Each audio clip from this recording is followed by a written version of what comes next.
आनंदाला मला कळतंय तुम्ही दुखावले गेलायत, पण तुमचं राजवाड्यांवर किती प्रेम आहे मला माहिती आहे. तुम्हाला राजवाडे आणि तुमच्या मैत्रीची शपथ आहे. आनंदाला दरवाजा उघडा बरं.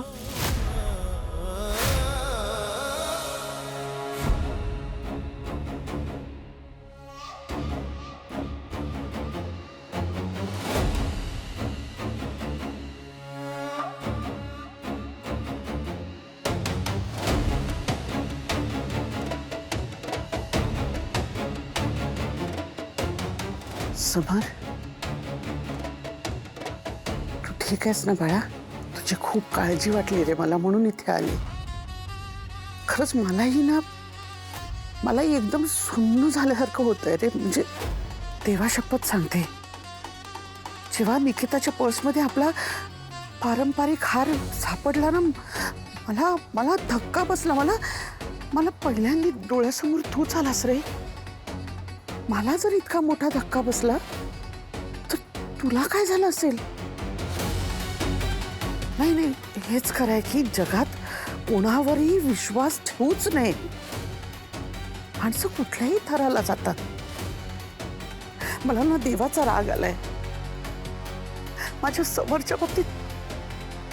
माझ्या या लेकराच्या बाबतीत का असा वागतोय देव? आनंदसाठी काय कमी केलंस का? तो तुझा जीवाभावाचा मित्र, तू त्याला भावासारखं मानायचंस आणि त्याने तू आनंदला तरी काय दुर्बुद्धी झाली असं वागायची? काकू, आपण या विषयावर नको बोलूया प्लीज. समर, मला कळतंय रे तुला किती त्रास होतोय, किती त्रास झालाय. पण एक सांगू का, आनंदला मोठ्या मनाने माफ कर. माफ करू आनंदला? आमच्या मैत्रीची चेष्टा केली त्यांनी. मैत्री या शब्दाला कलंक लावलाय त्यांनी. मी होतो ना, त्याचं ऐकून घ्यायला होतो, त्याला मदत करायला होतो. माझ्यासमोर कसला आला इगो? आणि आज जो आरोप लागलाय त्याच्यावरती, त्याच्याऐवजी माझ्याकडे मदत मागणं सोपं नव्हतं जास्त? 30-35 लाख रुपये आपल्या कंपनीसाठी जास्त नाहीयेत, आणि त्याला मी मदत म्हणून नाही, लोन म्हणून घ्यायला सांगत होतो की हे लोन म्हणून घे, तुला जेव्हा जमतील तेव्हा परत घे. पण त्यांनी त्या थोड्याशा पैशांसाठी इतका घाणेरडा मार्ग निवडलाय. इतक्या वर्षांची मैत्री विसरला? नाही काकू, मी आनंदला कधीच माफ करणार नाही, कधीच.